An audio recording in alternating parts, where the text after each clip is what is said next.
Good morning बच्चों। आज हम दूसरी वीडियो कर रहे हैं ज्योमेट्री से रिलेटेड। इससे पहले हमने ज्योमेट्री से रिलेटेड एक वीडियो डाली हुई है, आप उसको पहले कंप्लीट करिएगा, देन उसके बाद आप यहाँ पे आके दूसरी वीडियो देखिएगा। ओके, तो आज हम स्टार्ट करते हैं कुछ basic.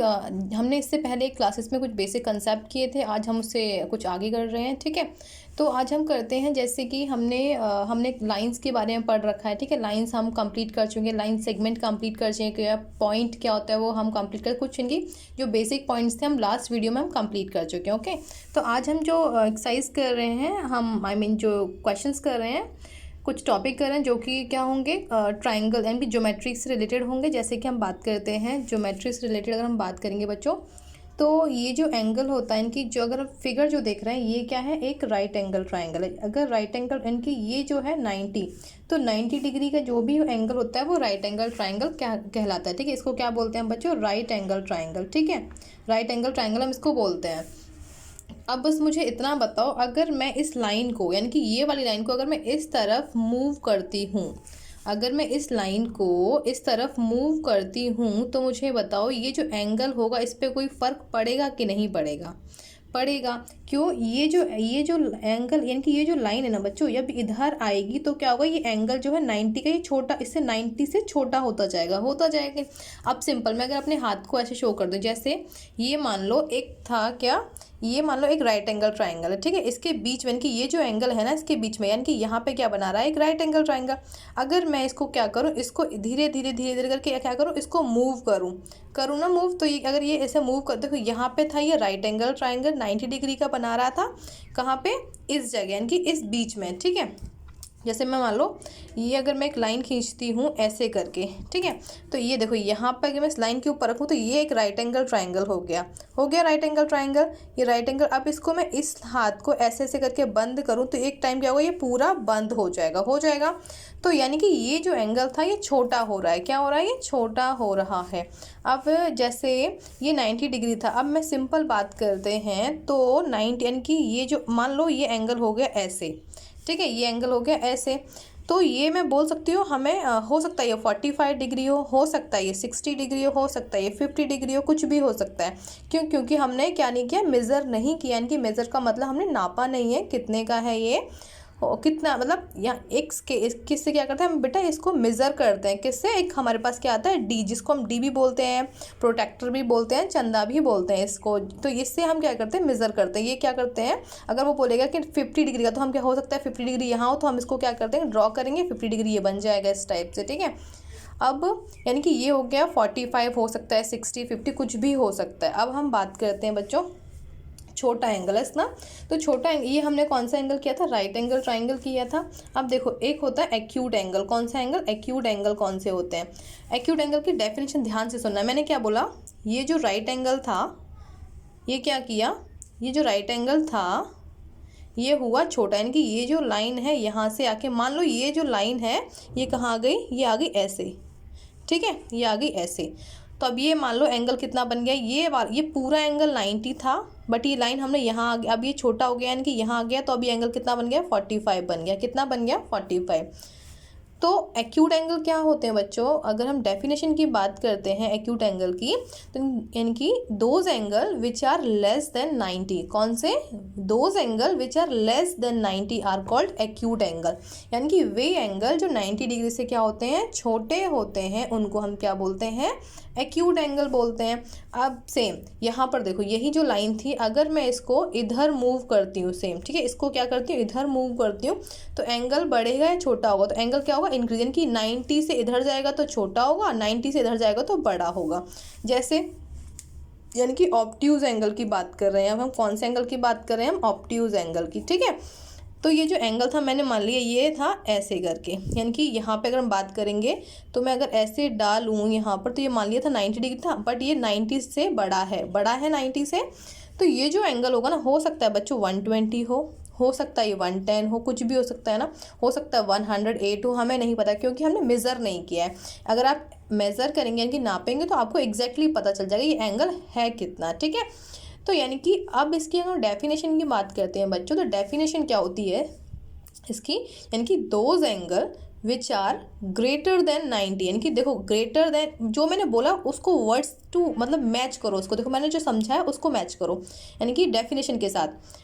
Those angle which are greater than 90 degree, फिर से those angle which are greater than 90 degree are called obtuse angle, वही हमने बताया है ना। तो सिंपल, यानी कि जो एंगल 90 डिग्री से बड़े होते हैं वो कौन से एंगल होते हैं बच्चों, वो होते हैं ऑब्ट्यूज एंगल। ठीक है, यानी कि राइट एंगल के बारे में यहाँ पता चला, एक्यूट एंगल के बारे में और ऑब्ट्यूज एंगल के बारे में पता चला। अब हम बात करेंगे बच्चों कौन सा एंगल, स्ट्रेट एंगल। एक होता है स्ट्रेट एंगल, कौन सा एंगल होता है हमारे पास, एक होता है straight angle. Okay, straight angle क्या होता है, जैसे मान लो ये था हमारे पास 90 डिग्री था कि नहीं, हमने क्या बोला था इसको 90।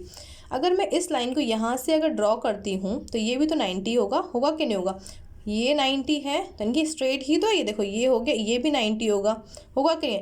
यानी कि ये पूरा जो एंगल होगा ना बच्चों, ये पूरा एंगल, अब पूरे एंगल की बात करें तो ये 180 डिग्री होगा, जिसको हम क्या बोलते हैं, स्ट्रेट एंगल बोलते हैं। यानी कि जो एंगल 180 डिग्री बनाता है वो क्या बोलते हैं उसको हम 180 डिग्री, यानी कि क्या बोलते हैं उसको हम स्ट्रेट एंगल बोलते हैं। क्लियर हुआ, क्लियर हुआ कि नहीं हुआ बताओ। सिंपल, यानी कि स्ट्रेट लाइन जाएगी, पूरा एक एंगल बनाती है, क्योंकि 90 यहाँ था और 90 यहाँ था, मिलके बनाया इसने 180, तो ये स्ट्रेट एंगल बन गया। ठीक है, अगर हम बात करते हैं एक और होता है बच्चा रिफ्लेक्सिव एंगल। कौन सा एंगल होता है हमारे पास, एक रिफ्लेक्सिव एंगल होता है, जिसके बारे में हम बात करते हैं रिफ्लेक्सिंग एंगल के बारे में। इसमें क्या होता है, जैसे कोई एंगल है, ठीक है, जैसे ये एंगल था, ये एंगल अगर यहाँ पर होता, यानी कि इससे छोटा होता तो एक्यूट होता, इससे बड़ा होता तो क्या होता, ऑब्ट्यूज होता। अगर स्ट्रेट है तो क्या हो जाएगा, ये एक्यूट हो जाएगा, क्या हो जाएगा, ये स्ट्रेट हो जाएगा। ठीक है, अब हम क्या करेंगे, यानी कि रिफ्लेक्स एंगल मान लो ये मान लो ये रिफ्लेक्स एंगल है। ठीक है, यानी कि अगर हम यहाँ अब देखो ये होता है 0 डिग्री, यहाँ पे तो कोई भी एंगल नहीं बना, हमने हाथ से एक मैप बनाया था, इसको जाके ये पूरा बन गया तो ये हो गया था 0, यानी कि ये हो गया 0 डिग्री एंगल। ठीक है, यहाँ पे कितना बन रहा था 90, और ये जो है ना बच्चों 180 को हम यहाँ भी लिख सकते हैं, क्योंकि ये पूरा इसी को शो कर रहा है, डिनोट कर रहा है। ये जो है ना बच्चों देखो ये जो है 180, यानी कि मैंने यहाँ जो शो किया इसको हम यहाँ भी लिख सकते, क्यों, क्योंकि ये पूरा इसको शो कर रहा है। तो ये हो गया 90, ये हो गया 90, ये हो गया 180 डिग्री, और ये कितना हो जाएगा, यहाँ पे अगर मैं ऐसे ऐसे बात करूँ तो ये होता है हमारा 270 डिग्री। ठीक है, तो देखो यहाँ से ये कोई भी रिफ्लेक्सिव एंगल, अब सुनो, यानी कि 180 से तो बड़ा होता है बट 360 से छोटा। अब वो जो आप सोचोगे 360 कैसे आया भाई, 360 बच्चों कैसे है, देखो यहाँ पे जो है ना, ये हम इसको 9 के मल्टीपल में चलते हैं। 9 का मतलब मान लो अगर यहाँ पे कोई 0 नहीं है, सपोज यहाँ पे कोई 0 नहीं है, ठीक है, हम मानते हैं कि थोड़ी देर के लिए यहाँ पे कोई भी 0 नहीं है, छुपाया मैंने 9, 0 छुपाया, तो यहाँ पे क्या बचा 9, 9 1 जा 9, 9 2 जा 18, 9 3 जा 27। ठीक है, अब यहाँ कितना आएगा, 0 तो है बट ये घूम कर जो आएगा तो बच्चों ये 360 डिग्री बनाएगा।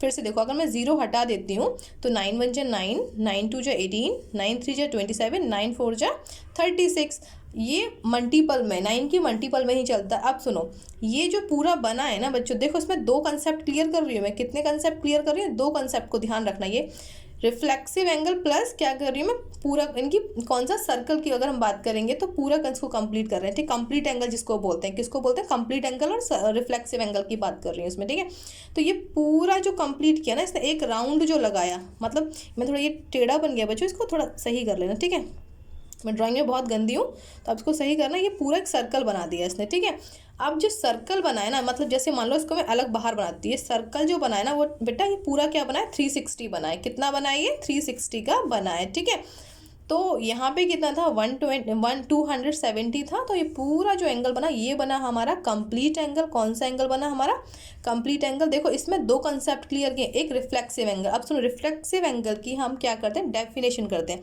यानी कि those angle which are greater than 180, which are greater, देखो विच आर ग्रेटर देन 180 से बड़ा हो रहा है ना, हो रहा है कि नहीं हो रहा, एंड लेस देन 360, देखो 360 से छोटा है कि नहीं है। फिर से सुनो, those angle which are greater than 180 से बड़ा है, एंड द लेस देन 360, और 360 से छोटा, उनको क्या बोलते हैं हम, उनको बोलते हैं हम रिफ्लेक्सिव एंगल। ठीक है, और कंप्लीट एंगल कितने का होता है, कंप्लीट एंगल बच्चों होता है आपका 360 का। ओके, बाकी आप अब ये पूरी एक्सरसाइज इसी पे डिपेंड है। आपकी एक्सरसाइज में बस कुछ नहीं है, आपको जैसे दे दिया होगा कि 45 डिग्री का क्या बनाओ, एक एंगल बनाओ। तो आप डी लेना, डी से क्या करोगे, मेज़र करोगे और इसको क्या करोगे, आप बनाओगे। ओके बच्चों, चलो बच्चों, बाय बाय, टेक केयर।